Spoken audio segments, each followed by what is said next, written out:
श्री शिवाय नमस्तुभ्यम। आज सुनिए सोमवार व्रत की पौराणिक कथा।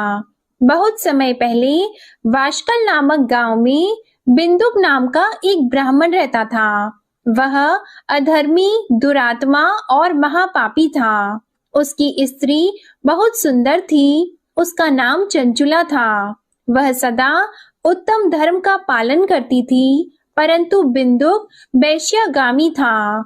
इस तरह कुकर्म करते हुए बहुत समय व्यतीत हो गया। उसकी स्त्री काम से पीड़ित होने पर भी सधर्म नाश के भय से क्लेश सहकर भी काफी समय तक धर्म भ्रष्ट नहीं हुई, परंतु आगे चलकर वह भी अपने दुराचारी पति के आचरण से प्रभावित होकर दुराचारी और अपने धर्म से विमुख हो गई। इस तरह दुराचार में डूबे हुए उन पति पत्नी का बहुत सा समय व्यर्थ बीत गया। वैश्यागामी दूषित बुद्धि वाला वह दुष्ट ब्राह्मण बिंदुक समय अनुसार मृत्यु को प्राप्त होकर नरक में चला गया। बहुत समय तक नरक के दुखों को भोगकर वह मूढ़ बुद्धि पापी विंध्य पर्वत पर भयंकर पिशाच हुआ। इधर उस दुराचारी बिंदुक के मर जाने पर वह चंचुला नामक स्त्री बहुत समय तक पुत्रों के साथ अपने घर में रहती रही। पति की मृत्यु के बाद वह भी अपने धर्म से गिरकर पर पुरुषों का संग करने लगी थी। सती विपत्ति में भी अपने धर्म का पालन करना नहीं छोड़ती। यही तो तप है। कठिन तो होता है, लेकिन इसका फल मीठा होता है। एक दिन दैव योग से किसी पुण्य पर्व के आने पर वह अपने भाई बंधुओं के साथ गोकर्ण क्षेत्र में गई। उसने तीर्थ के जल में स्नान किया और बंदी जनों के साथ यहाँ वहाँ घूमने लगी। वह एक देव मंदिर में गई। वहाँ उसने एक ब्राह्मण के मुख से भगवान शिव की परम पवित्र एवं मंगलकारी कथा सुनी। ब्राह्मण कह रहे थे कि जो स्त्रियां व्यभिचार करती हैं, वे मरने के बाद जब यमलोक जाती हैं, तब यमराज के दूत उन्हें तरह तरह से यंत्रणा देते हैं कि वे उसके कामांगों को तप्त लौह के डंडों से दागते हैं। तप्त लौह के डंडों से उसका संसर्ग कराते हैं। ये सारे दंड इतनी वेदना देने वाले होते हैं कि जीव पुकार पुकार कर कहता है कि अब वह ऐसा नहीं करेगा, लेकिन यमदूत उसे छोड़ते नहीं हैं। कर्मों का फल तो सभी को भोगना पड़ता है। देव, ऋषि, मनुष्य सभी इससे बंधे हुए हैं। ब्राह्मण के मुख से ये वैराग्य बढ़ाने वाली कथा को सुनकर चंचुला भय से व्याकुल हो गई। कथा समाप्त होने पर सभी लोग वहां से चले गए। तब कथा बांचने वाले ब्राह्मण देवता से चंचुला ने कहा, हे ब्राह्मण, धर्म को न जानने के कारण मेरे द्वारा बहुत बड़ा दुराचार हुआ है। स्वामी, मेरे ऊपर कृपा कर मेरा उद्धार कीजिए। आपके प्रवचन को सुनकर मुझे इस संसार से वैराग्य हो गया है। मुझ मूढ़ चित्त वाली पापिनी को धिक्कार है। मैं निंदा के योग्य हूँ। मैं बुरे विषयों में फंसकर अपने धर्म से विमुख हो गई थी। कौन मुझ जैसी को मार्ग में मन लगाने वाली पापिनी का साथ देगा? जब यमदूत मेरे गले में फंदा डालकर मुझे बांध कर ले जाएंगे और नरक में मेरे शरीर के टुकड़े करेंगे, तब मैं कैसे उन महायातनाओं को सहन कर पाऊंगी? मैं सब प्रकार से नष्ट हो गई हूँ, क्योंकि अभी तक मैं हर तरह से पाप में डूबी रही हूँ। हे ब्राह्मण, आप मेरे गुरु हैं, आप ही मेरे माता पिता हैं। मैं आपके शरण में आई हूँ। मुझ अबला का अब आप उद्धार कीजिए। इस प्रकार विलाप करती हुई चंचुला ब्राह्मण देवता के चरणों में गिर पड़ी। तब ब्राह्मण ने उसे कृपा पूर्वक उठाया और इस प्रकार कहा, नारी, तुम सौभाग्यशाली हो, जो भगवान शंकर की कृपा से तुमने वैराग्यपूर्ण ये कथा सुनी है और कथा को सुनकर समय से अपनी गलती का एहसास कर लिया है। तुम डरो मत और भगवान शिव की शरण में जाओ। उनकी परम कृपा से तुम्हारे सभी पाप नष्ट हो जाएंगे। मैं तुम्हें भगवान शिव की कथा सहित वह मार्ग बताऊंगा जिसके द्वारा तुम्हें सुख देने वाली उत्तम गति प्राप्त होगी। शिव कथा सुनने से तुम्हारी बुद्धि शुद्ध हो गई है और तुम्हें पश्चाताप हुआ है तथा मन में वैराग्य उत्पन्न हुआ है। पश्चाताप ही पाप करने वाले पापियों के लिए सबसे बड़ा प्रायश्चित है। जो मनुष्य अपने कुकर्म के लिए प्रायश्चित नहीं करता, वह उत्तम गति प्राप्त नहीं करता, परंतु जिसे अपने कुकृत्य पर हार्दिक पश्चाताप होता है, वह अवश्य ही उत्तम गति का भागीदार होता है। इसमें कोई शक नहीं है। शुद्ध चित्त में ही भगवान शिव और माता पार्वती का वास होता है। वह शुद्ध आत्मा पुरुष सदा शिव के पद को प्राप्त होता है।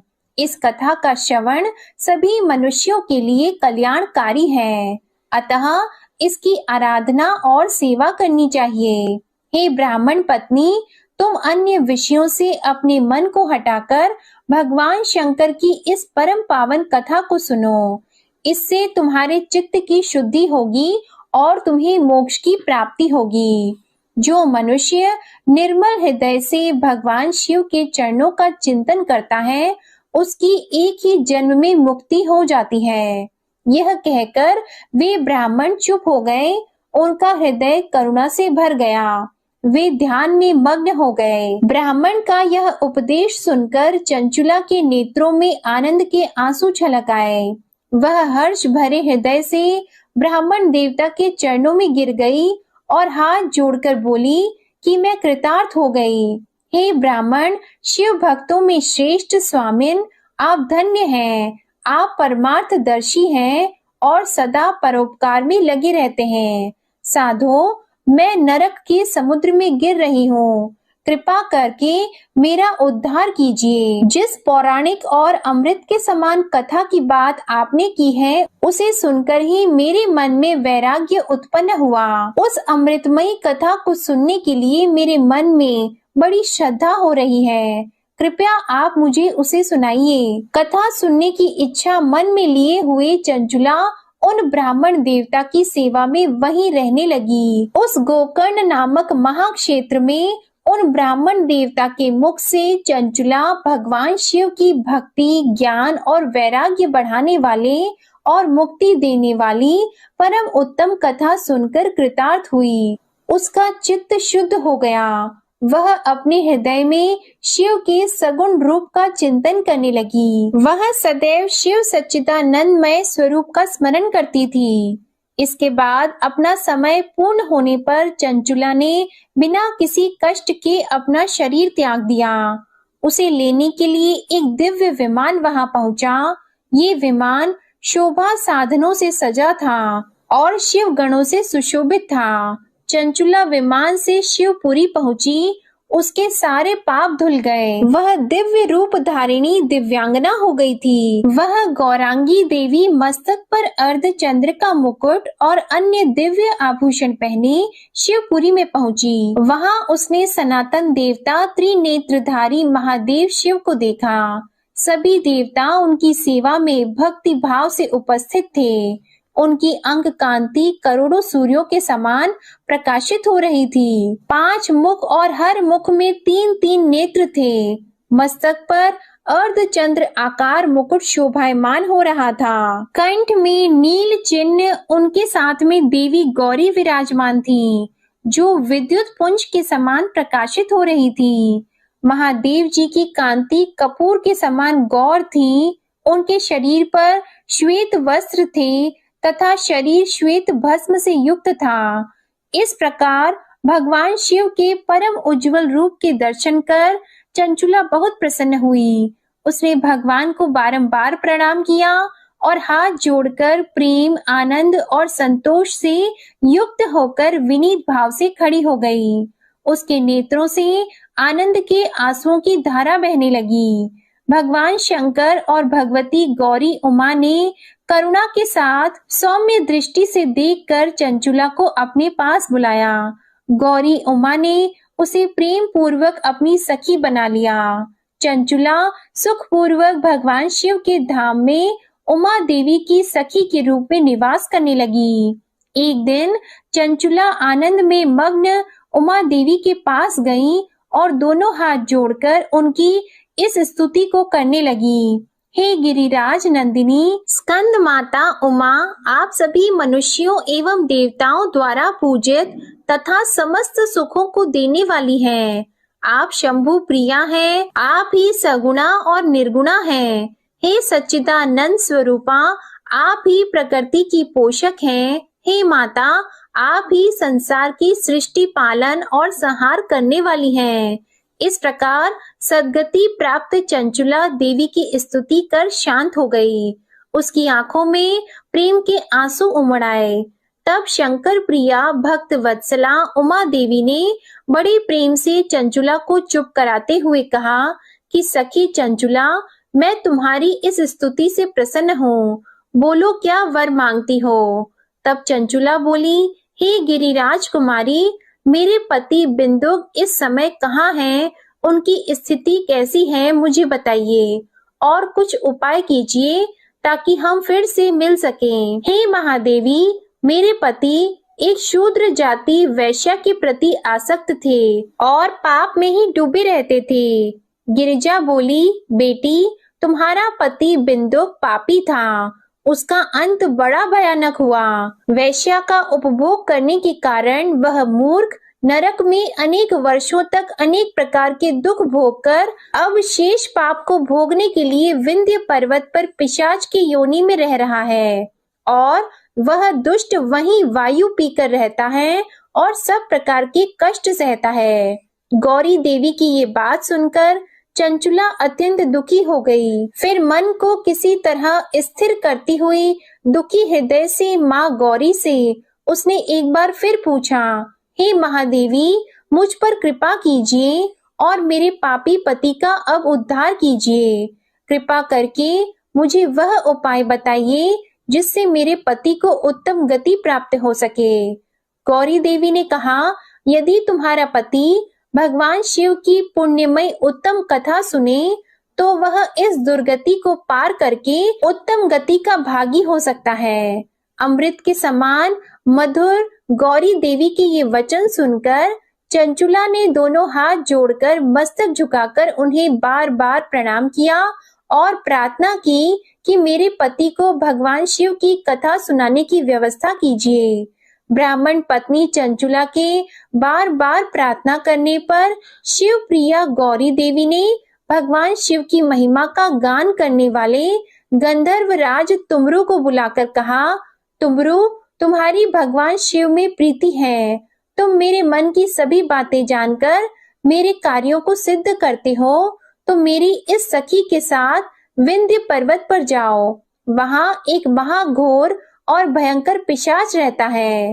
पूर्व जन्म में वह पिशाच बिंदुक नामक ब्राह्मण मेरी इस सखी चंचुला का पति था। वह वैश्यागामी हो गया था। वह स्नान संध्या आदि नित्य कर्म छोड़कर अपवित्र रहने लगा। क्रोध के कारण उसकी बुद्धि भ्रष्ट हो गई थी। दुर्जनों से उसकी मित्रता तथा सज्जनों से द्वेष बढ़ गया था। वह अस्त्र शस्त्र से हिंसा करता, लोगों को सताता और उनके घरों में आग लगा देता था। चांडालों से दोस्ती करता और वह रोज वैश्या के पास जाता था। पत्नी को त्याग कर दुष्ट लोगों से दोस्ती कर उन्हीं के संपर्क में रहता था। वह मृत्यु तक दुराचार में फंसा रहा। मृत्यु के बाद उसे पापियों के भोग स्थान यमपुरी में ले गए। वहां घोर नरकों को सहकर इस समय वह विंध्य पर्वत पर पिशाच बनकर रह रहा है और पापों का फल भोग रहा है। तुम उसके सामने परम पुण्यमयी पापों का नाश करने वाली भगवान शिव की दिव्य कथा का प्रवचन करो। इस कथा के सुनने से उसका हृदय सभी पापों से मुक्त होकर शुद्ध हो जाएगा और वह प्रेत योनि से मुक्त हो जाएगा। दुर्गति मुक्त होने पर उस बिंदुक नामक पिशाच को तुम विमान पर बिठाकर भगवान शिव के पास ले आना।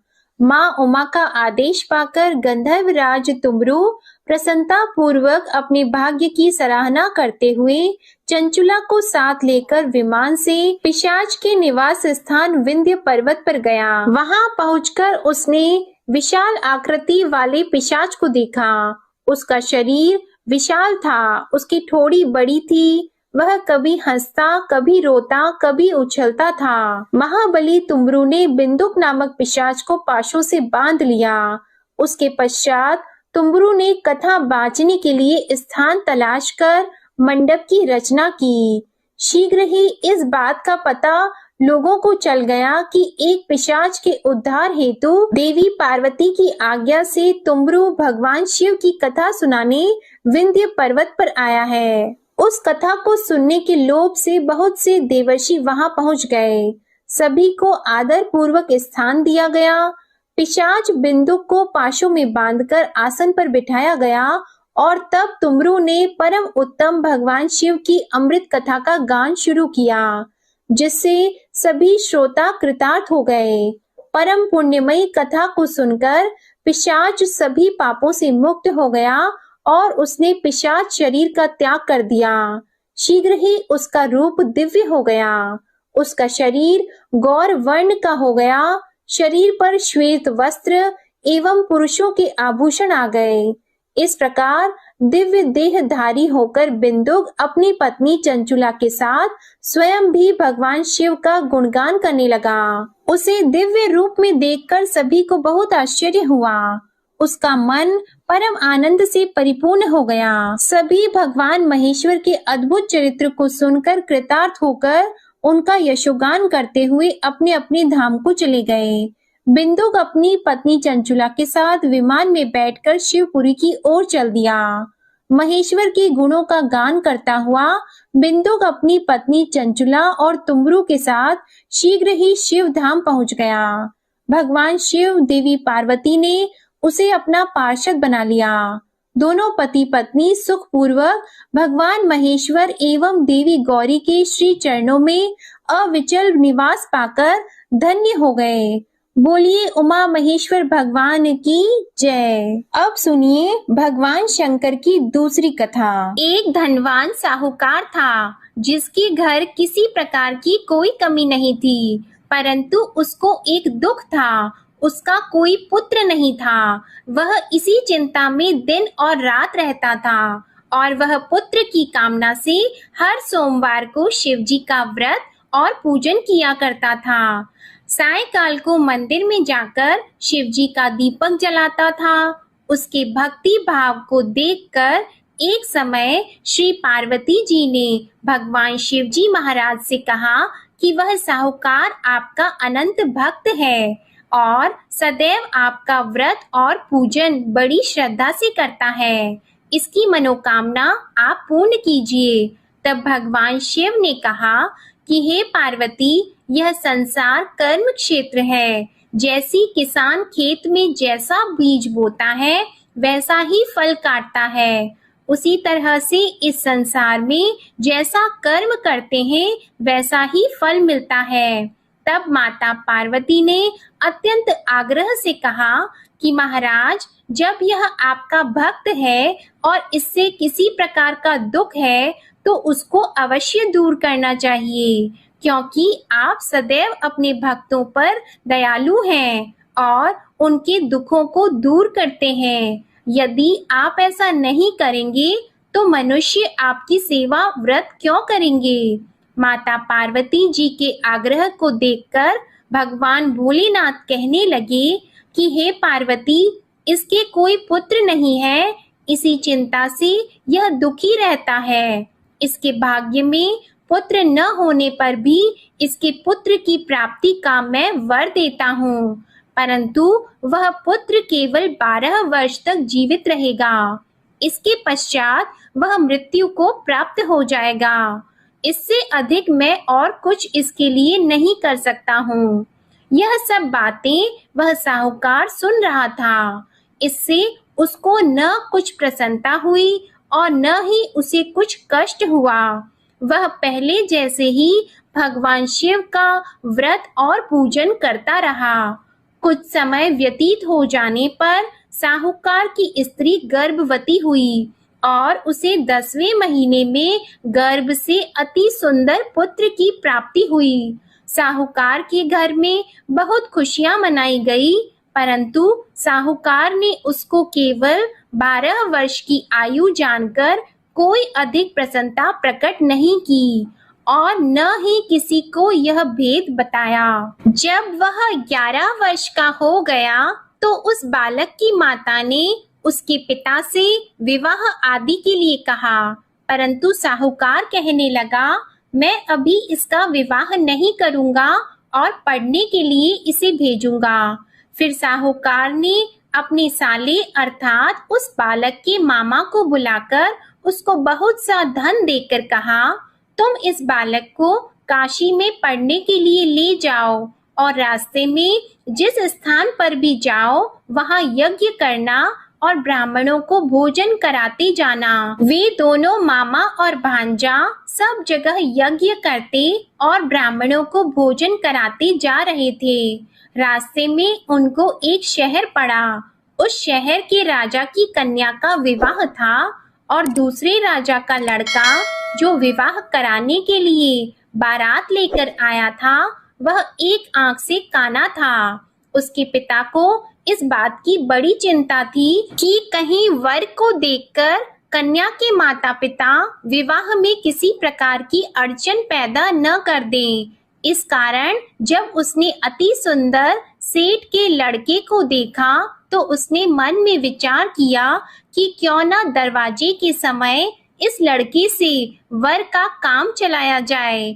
ऐसा विचार करके वर के पिता ने उस लड़के और मामा से बात की तो वे दोनों राजी हो गए।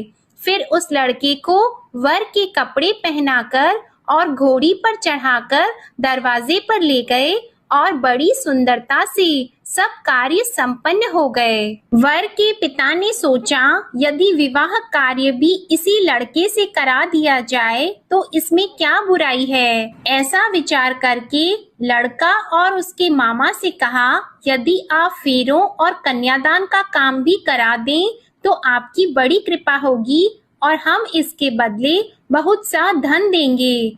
उन्होंने भी स्वीकार कर लिया और विवाह कार्य भी बहुत कुछ अच्छी तरह से हो गया। परंतु जिस समय लड़का जाने लगा तो उसने राजकुमारी की चुन्नी के पल्ले पर लिख दिया कि तेरा विवाह मेरे साथ हुआ है, परंतु जिस राजकुमार के साथ तुमको भेजेंगे वह एक आंख से काना है। मैं तो काशी जी पढ़ने जा रहा हूँ। उस राजकुमारी ने जब अपनी चुन्नी पर ऐसा लिखा हुआ देखा तो उसने राजकुमार के साथ जाने से मना कर दिया और कहा कि ये मेरा पति नहीं है, मेरा विवाह इसके साथ नहीं हुआ, वह तो काशी जी पढ़ने गया है। राजकुमारी के माता पिता ने अपनी कन्या को विदा नहीं किया और बारात वापस चली गई। उधर वह सेठ का लड़का और उसका मामा काशी जी पहुंच गए। वहां जाकर उन्होंने यज्ञ करना और लड़के ने पढ़ना शुरू कर दिया।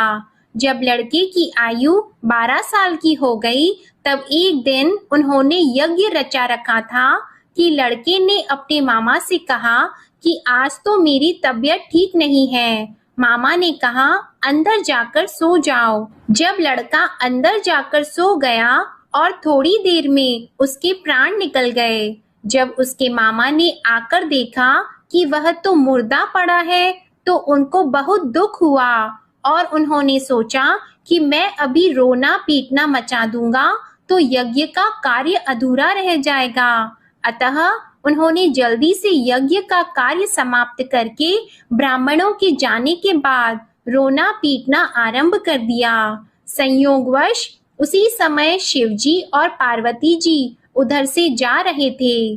पार्वती जी कहने लगी, हे महादेव, कोई दुखियारा रो रहा है, इसके कष्टों को आप दूर करो। तब भगवान शिव बोले, इसकी आयु इतनी ही थी सो ये भोग चुका है। माता पार्वती ने कहा कि महाराज कृपा करके इस बालक को और आयु दे दो, नहीं तो इसके माता पिता तड़प तड़प कर मर जाएंगे। पार्वती जी के इस प्रकार बार बार आग्रह करने पर भगवान शिव जी ने उसे जीवन दान दे दिया और शिव जी की कृपा से लड़का जीवित हो गया। शिव जी और पार्वती जी कैलाश पर्वत पर चले गए। तब इस प्रकार यज्ञ करते हुए लड़का और उसके मामा अपने घर की ओर चल पड़े।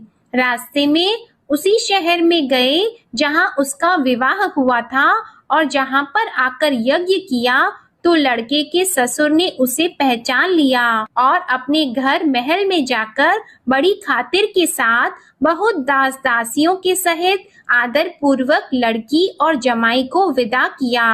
जब वह अपने शहर के निकट आए तो मामा ने कहा, मैं पहले तुम्हारे घर जाकर सबको खबर करता हूँ। उस समय लड़के के माता पिता अपने घर की छत पर बैठे हुए थे और उन्होंने यह प्रण कर रखा था कि यदि हमारा पुत्र सकुशल घर आएगा तो राजी खुशी नीचे उतरकर आ जाएंगे, नहीं तो छत से गिरकर अपने प्राण खो देंगे। इतने में उस लड़के के मामा ने जाकर यह समाचार दिया कि आपका पुत्र आ गया है, परंतु उनको विश्वास नहीं हुआ। तब उसके मामा ने शपथ पूर्वक कहा कि आपका पुत्र अपनी स्त्री के साथ बहुत सारा धन लेकर आया है। तो सेठ ने आनंद के साथ उसका स्वागत किया और बड़ी प्रसन्नता से रहने लगे। इस प्रकार जो भी व्यक्ति सोमवार का व्रत करता है अथवा इस कथा को पढ़ता है या सुनता है, भगवान भोलेनाथ उसके सभी दुखों को दूर करके उसकी समस्त मनोकामनाओं को पूर्ण करते हैं। बड़ी ही श्रद्धा और भक्ति के साथ अब आप सुनिए सोमवार की दूसरी कथा। एक बार की बात है, माता पार्वती शिवजी को पति के रूप में प्राप्त करने के लिए घोर तप कर रही थी। उनके तप को देखकर देवताओं ने शिवजी से देवी की मनोकामना को पूर्ण करने की प्रार्थना की। शिवजी ने पार्वती जी की परीक्षा लेने के लिए सप्त ऋषियों को भेजा। सप्त ऋषियों ने शिवजी के सैकड़ों अवगुण गिनाए, पर पार्वती जी को महादेव जी के अलावा किसी और से विवाह मंजूर नहीं था। तब शंकर जी ने स्वयं पार्वती जी की परीक्षा लेने की ठानी। तब भगवान शंकर स्वयं प्रकट हुए और पार्वती जी को वरदान देकर अंतर ध्यान हुए। इतने में पार्वती माता जहाँ तप कर रही थी, वहीं पास में तालाब में मगरमच्छ ने एक लड़के को पकड़ लिया। लड़का जान बचाने के लिए चिल्लाने लगा। तब पार्वती जी से उस बच्चे की चीख सुनी नहीं गई। द्रवित हृदय होकर वे तालाब पर पहुंची। वहां देखा कि मगरमच्छ लड़के को तालाब के अंदर खींचकर ले जा रहा है। लड़के ने देवी को देखकर कहा कि मेरी माता पिता और भाई बंधु कोई नहीं है, आप मेरी रक्षा करें। तो पार्वती जी ने कहा कि मगरमच्छ इस लड़के को छोड़ दो। मगरमच्छ बोला, दिन के छठे पैर में जो मुझे मिलता है उसे मैं अपना आहार समझकर स्वीकार कर लेता हूँ, यह मेरा नियम है। ब्रह्मदेव ने दिन के छठे पहर में इस लड़के को भेजा है, तो मैं इसे क्यों छोड़ूं? पार्वती जी ने विनती की कि तुम इसे छोड़ दो, बदले में तुम्हें जो चाहिए वह मुझसे कहो। तो मगरमच्छ बोला, एक ही शर्त पर मैं इसे छोड़ूंगा। आपने तप करके महादेव जी से जो वरदान लिया है, यदि उस तप का फल मुझे दे दो तो मैं इसे छोड़ दूंगा। पार्वती जी तुरंत तैयार हो गईं। उन्होंने कहा, मैं अपने तप का फल तुम्हें देने को तैयार हूँ, लेकिन तुम इस बालक को छोड़ दो। मगरमच्छ ने समझाया, सोच लो देवी, जोश में आकर संकल्प मत करो। हजारों वर्षों तक जैसा तप किया है वैसा देवताओं के लिए भी संभव नहीं है। उसका सारा फल इस बालक के प्राणों के बदले चला जाएगा। पार्वती जी ने कहा, मेरा निश्चय पक्का है, मैं तुम्हें अपने तप का फल देती हूँ, तुम इसको जीवन दे दो। मगरमच्छ ने पार्वती जी से तप दान करने का संकल्प करवाया।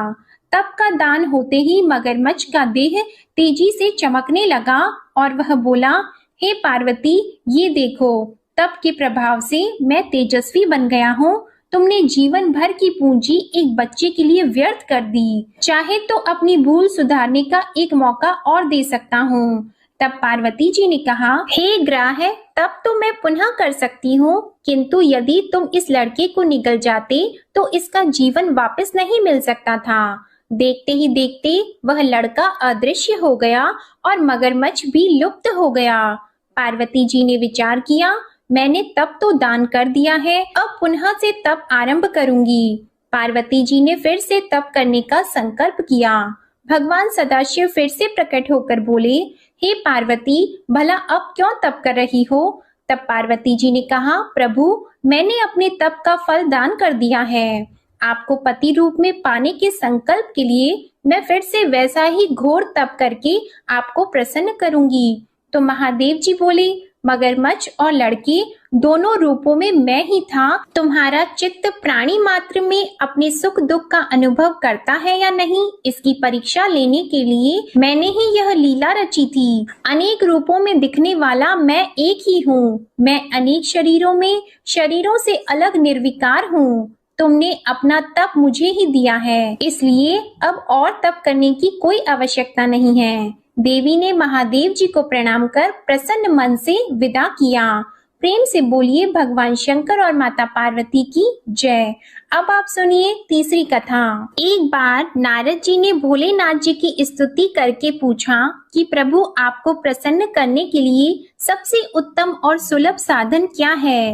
हे त्रिलोकीनाथ, आप तो निर्विकार और निष्काम हैं। आप सहज ही प्रसन्न हो जाते हैं। फिर भी मेरे जानने की इच्छा है कि आपको क्या प्रिय है।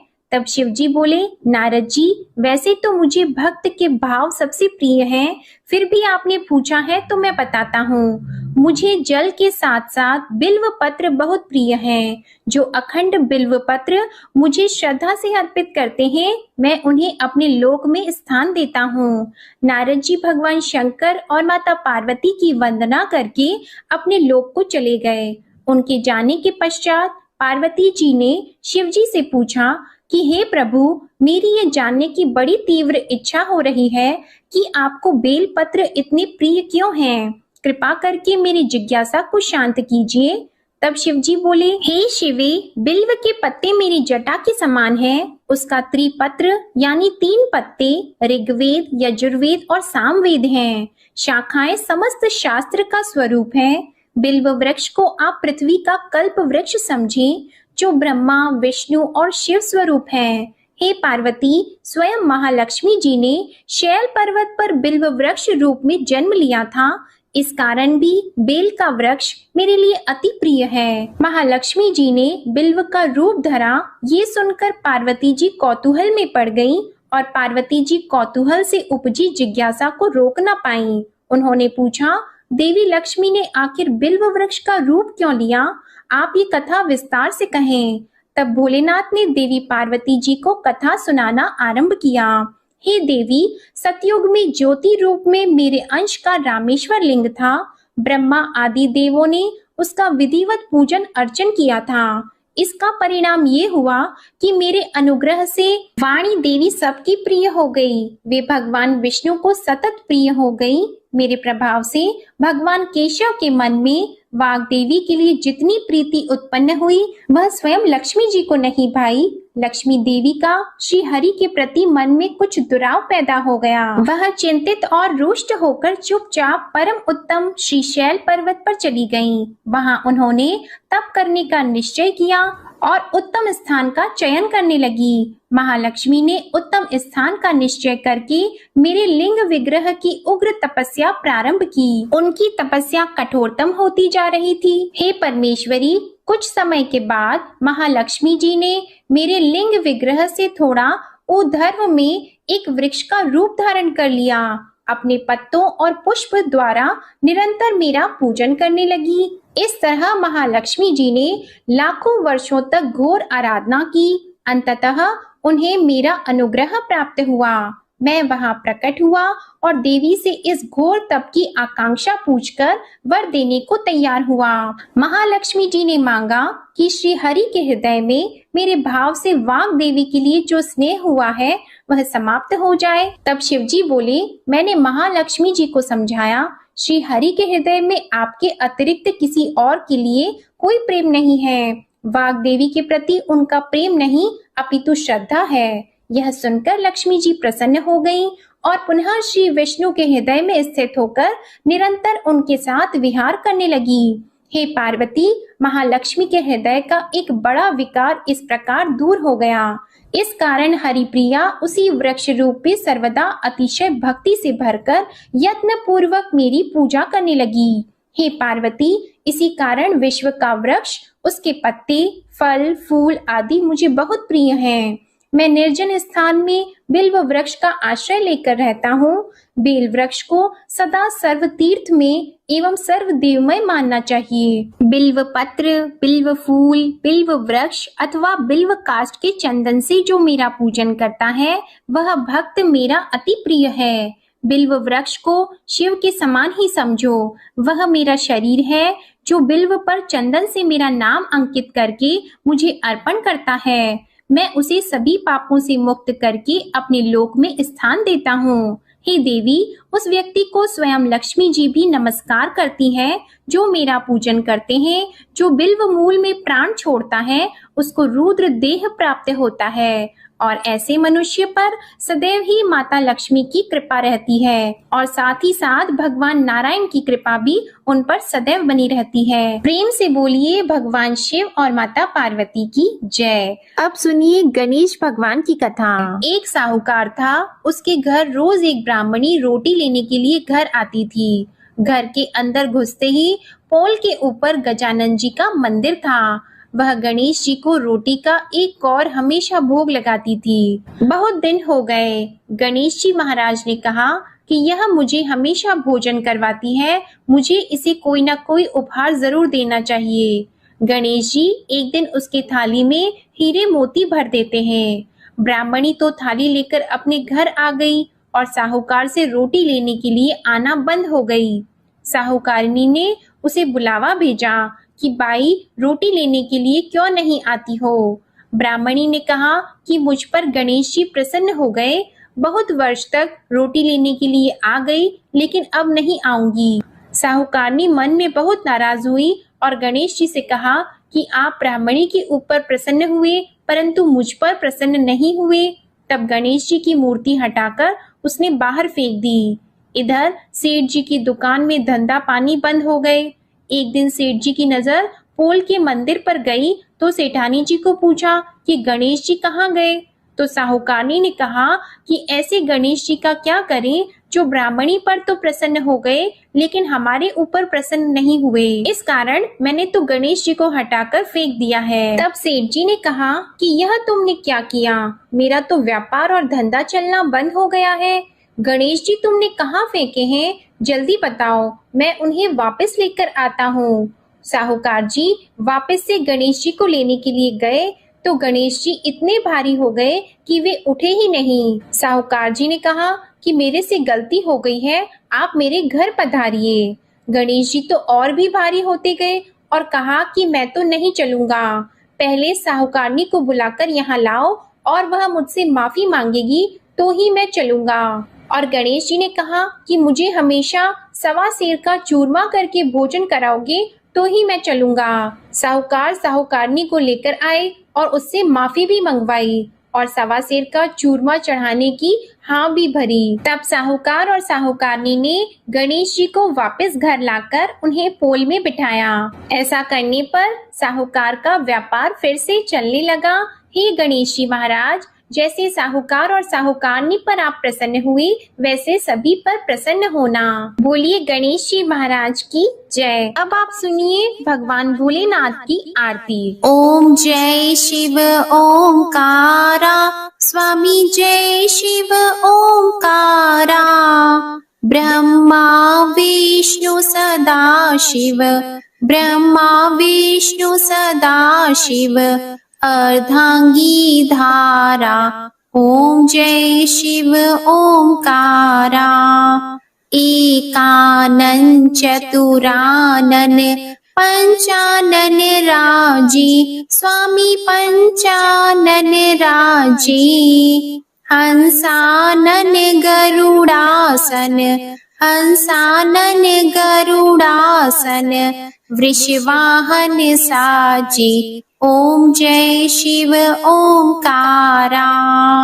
दो भुज चार चतुर्भुज, दस भुज अति सोहे, स्वामी दस भुज अति सोहे। त्रिगुण रूप निरखता, त्रिगुण रूप निरखता, त्रिभुवन जन मोहे। ओम जय शिव ओंकारा। अक्षमाला वनमाला रुंडमालाधारी स्वामी रुंडमालाधारी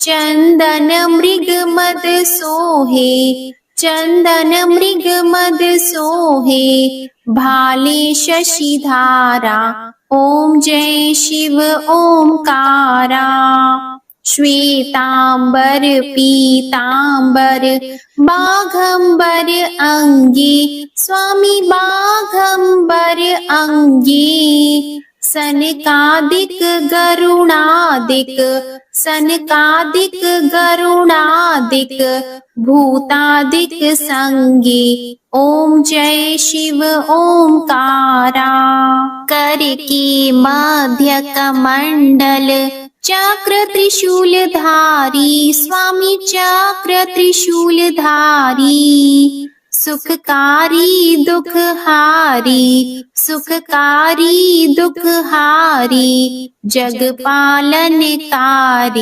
ओम जय शिव ओंकारा ब्रह्मा विष्णु सदा शिव जानत अविवेका स्वामी जानत अविवेका प्रणवाक्षर में शोभित प्रणवाक्षर में शोभित ये तीनों एका ओम जय शिव ओंकारा त्रिगुण स्वामी जी की आरती जो कोई नर गावे स्वामी जो कोई नर गावे कहत शिवानंद स्वामी रटत भोलानंद स्वामी सुख संपत्ति पावे ओम जय शिव ओंकारा ओम जय शिव ओंकारा स्वामी जय शिव ओंकारा ब्रह्मा विष्णु सदा शिव अर्धांगी धारा ओम जय शिव ओंकारा ओम जय शिव ओंकारा ओम जय शिव ओंकारा। बोलो भगवान भोलेनाथ की जय। आपको ये कथा पसंद आई हो तो इस वीडियो को लाइक करके चैनल जरूर सब्सक्राइब कीजिएगा और कमेंट में भगवान भोलेनाथ जी की जय भी लिखिएगा। इसी के साथ आज आप हमारे चैनल पर आषाढ़ मास महात्म्य की कथा भी जरूर सुनिएगा। प्रेम से बोलिए हर हर महादेव, जय भोलेनाथ।